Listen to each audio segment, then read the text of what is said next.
Welcome back. Class 10 mathematics का chapter 2 का ये हमारा लेक्चर 17 है और इस लेक्चर 17 में हम एक्सरसाइज 2.2 का स्टार्ट लेंगे। लेक्चर 16 में हमने 2.6 का अख्तिताम किया था और हमने सिस्टम ऑफ साइमल्टेनियस इक्वेशन कैसे हल करना है जब आपके पास दो क्वाड्रेटिक इक्वेशन हो, तो इसका हमने एक प्रोसीजर सीख लिया था। आज की इस लेक्चर में हम एक्सरसाइज 2.7 के पहले दो क्वेश्चन हल करेंगे, क्वेश्चन 1 और क्वेश्चन 2।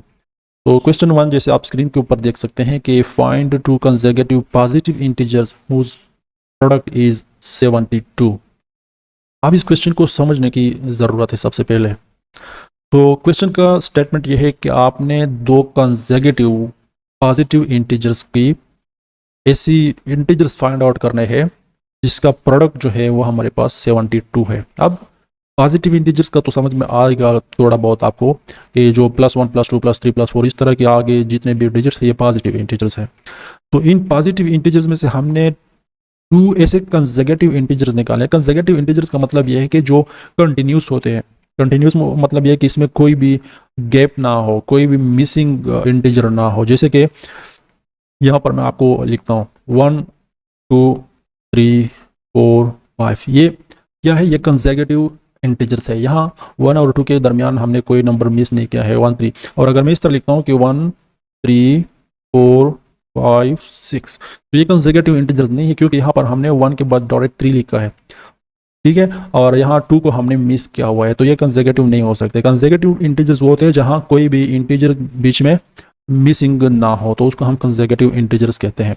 और कंसेक्यूटिव इंटीजर्स की प्रॉपर्टी ये होती है कि हर नेक्स्ट इंटीजर पहले वाले से 1 एक्स्ट्रा होता है। जैसे कि 1 से 2 है, सो 2 इज 1 मोर देन 1, ठीक है। इसके बाद जो नेक्स्ट है वो है 3, सो 3 इज 1 मोर देन 2। तो सब के बीच में 1 का गैप होता है, जबकि नॉन कंसेक्यूटिव में आप देख सकते हैं यहाँ पर 1 और 3 के बीच में जो गैप है वो 2 का है, ठीक है। सो कंसेक्यूटिव इंटीजर्स वो होते हैं जहां एक इंटीजर से दूसरे इंटीजर तक सिर्फ और सिर्फ 1 का गैप हो, ठीक है। तो इस क्वेश्चन की सिनारियो ये है कि आपने ऐसे दो कंसेक्यूटिव इंटीजर्स फाइंड आउट करने हैं जिसका आप मल्टीप्लिकेशन करें तो वो आपके पास 72 बनता है। तो कैसे फाइंड आउट करते हैं? सबसे पहले हमें कुछ नहीं पता कि ये इंटीजर्स क्या है। सो मैथमेटिक्स में रूल भी ये है कि आपको जब किसी चीज़ का पता नहीं होता तो आप उसको अपनी तरफ से मान लेते हैं, सपोज करते हैं कि फ़र्ज़ करें जो चीज़ आप बता रहे हैं वो ये है, तो हम भी कुछ ऐसा ही करते हैं। सबसे पहले हम लिखते हैं कि let the first integer is x, ठीक है। हमने से दो इंटीजर्स की डिमांड है, तो हमने कहा कि फर्ज करें कि हमारा पहला इंटीजर जो है वो x है। देन अब जब हमारा पहला इंटीजर फाइंड आउट हो गया है, देन अकॉर्डिंग टू क्वेश्चन हमारा सेकेंड इंटीजर क्या होगा?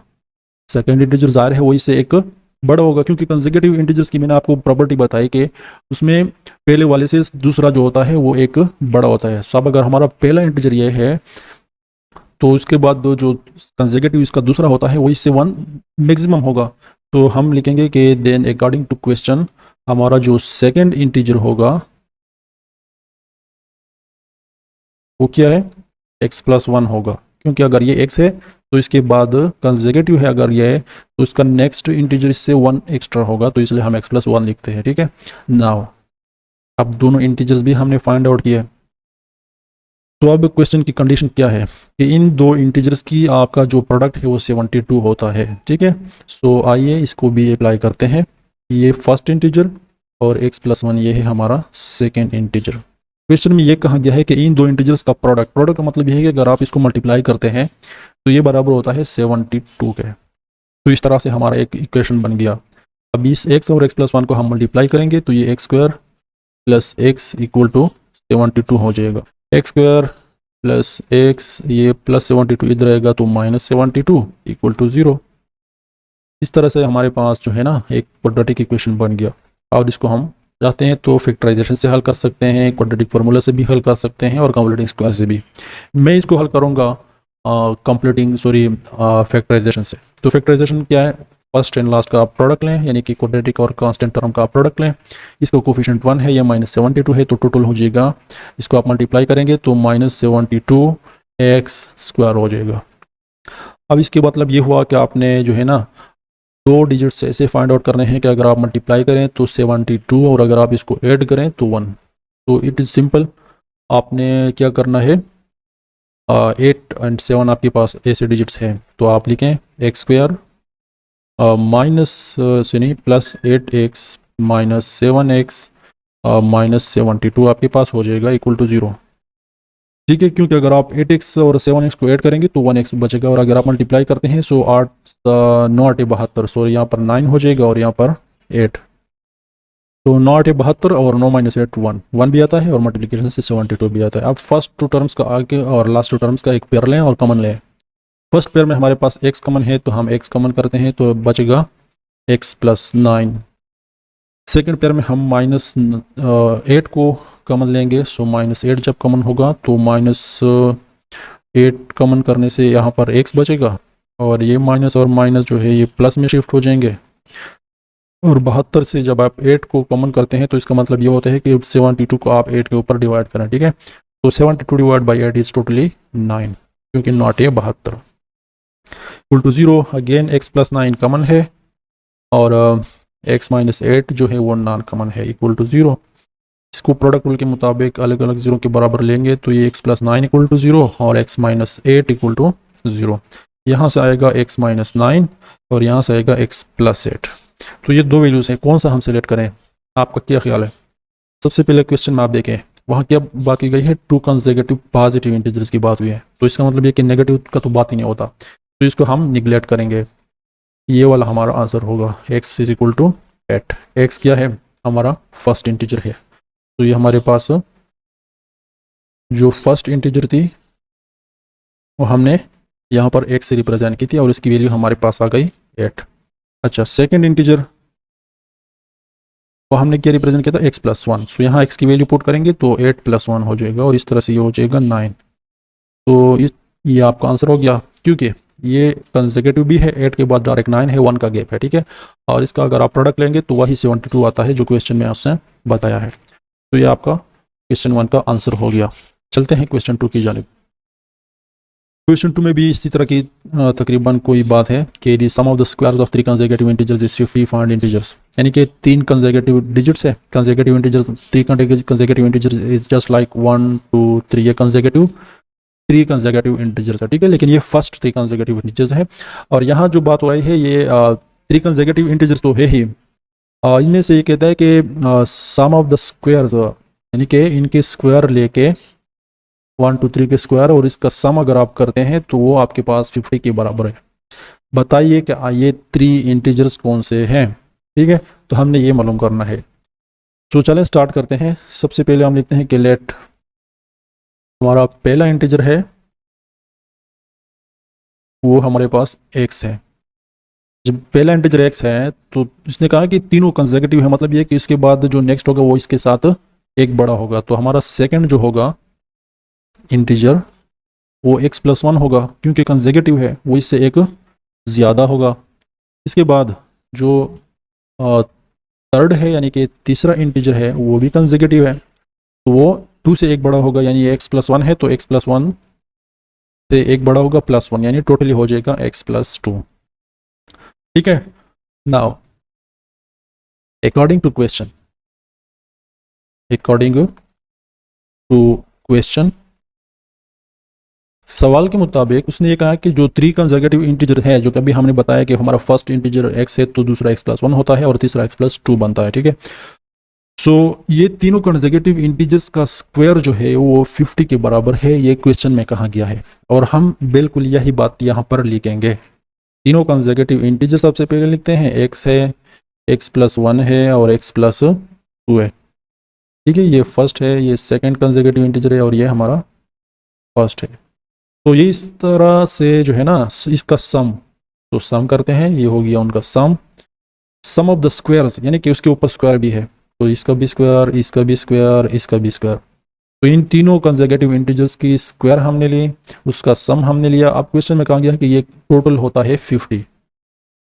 अब आप ये बताएं कि ये इंटीजर्स एक्चुअल में है क्या। तो चलें इसको सिंप्लीफाई कर, तो इस तरह हम इसको एक्सपेंड करते हैं कि ये x का स्क्वायर हो जाएगा प्लस ये हो जाएगा square of first plus square of second, यानी 1 का स्क्वायर ऑलरेडी 1 है, plus 2 into first into second. इसके बाद ये भी उसी तरीके से हम एक्सपेंड करते हैं, तो ये हो जाएगा square of first plus square of second, यानी 2 का स्क्वायर जो कि बनता है 4 plus 2 into first into second equal to 50।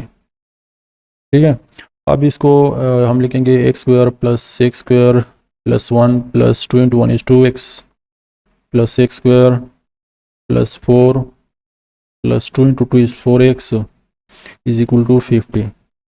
अब एक्स स्क्वायर को सबसे पहले लिखते हैं, तो x square 1x square and 1x square total है 3x स्क्वायर। फिर इसके बाद x वाले term 2x and 4x is totally 6x and then constants 1 4 is totally 5 is equal to 50। अब ये 50 हम इस साइड पे शिफ्ट करेंगे, तो ये हो जाएगा 3x स्क्वायर प्लस 6x और प्लस 5 माइनस 50 हो जाएगा equal to 0। 3x square plus 6x और 5 minus 50 is totally minus 45 equal to 0। अब यहाँ ठीक है माइनस 45 है, तो इसमें हम 3 कॉमन ले सकते हैं, तो 3 कॉमन लेंगे तो ये x स्क्वायर हो जाएगा plus 2x minus 15 3 45 equal to 0। इस 3 को ख़त्म करने के लिए दोनों साइड्स हम 3 के ऊपर डिवाइड करते हैं, तो ये हो जाएगा इधर भी 3 के ऊपर डिवाइड करें, इधर भी 3 और 3 कैंसिल, वो बचेगा x square plus 2x minus 15 बराबर है 0/3 इज 0। अब फर्स्ट एंड लास्ट का प्रोसीजर के ज़रिए हम इसी क्वेश्चन को हल करेंगे। अगर आप चाहें तो क्वाड्रेटिक फार्मूला भी यूज़ कर सकते हैं, कंप्लीटिंग स्क्वायर भी। तो मैं फैक्टराइजेशन यूज़ करता हूँ। फैक्टराइजेशन यानी कि फर्स्ट स्टेप ये है कि आपने क्वाड्रेटिक टर्म को कोफिशिएंट और कांस्टेंट मल्टीप्लाई करना है, इससे बनता है माइनस 15। अब यहाँ माइनस साइन है, तो हमने एक ऐसा pair of digits find out करना है जिसका प्रोडक्ट 15 हो, माइनस 15, और एडिशन इसका +2 हो। तो ऐसा 2 डिजिट्स कौन से हैं, चलें यहाँ पर मैं आपको बताता हूँ। ये आप इस साइड पे थोड़ा कलरफुल पेन से मैं आपको समझाने की कोशिश कर रहा हूँ। सबसे पहले आप इस तरह के डिजिट्स लिखिए 1 2 3 4 5 6। ठीक है, इसके साथ ये वाला लाइन ड्रा करें और इसमें ये भी ड्रा कर दें। तो फैक्टराइजेशन में अगर आप डायरेक्ट पेयर को फाइंड आउट नहीं कर सकते तो ये तरीका बहुत सूटेबल है। इसके ज़रिए आप सबसे पहले यहाँ देखें प्लस साइन है या माइनस। अगर माइनस साइन है तो आप लीनियर टर्म के कोफिशिएंट से 1 आगे इसका स्टार्ट लें, और अगर यहाँ प्लस है तो आपने कम स्टार्ट लेना है। यानी अगर यहाँ प्लस होता तो हम -2 से कम यानी 1 से स्टार्ट लेंगे, अगर माइनस है तो हम 2 से ज़्यादा 3 से स्टार्ट लेंगे। अब जबकि माइनस है तो हम 3 से स्टार्ट लेते हैं, 3 कम 3 आगे बढ़ता ये है जब तक आपको 15 ना आए। So 4 into 2 is 8 and 5 into 3 is 15, pair मिल गई। तो हमने 2 की जगह 5 और 3 को लिखना है इस तरह से कि अगर इसको ऐड किया जाए तो हमारे पास 2 आ जाए। तो 5 को प्लस करेंगे, 3 को माइनस करेंगे, इससे आएगा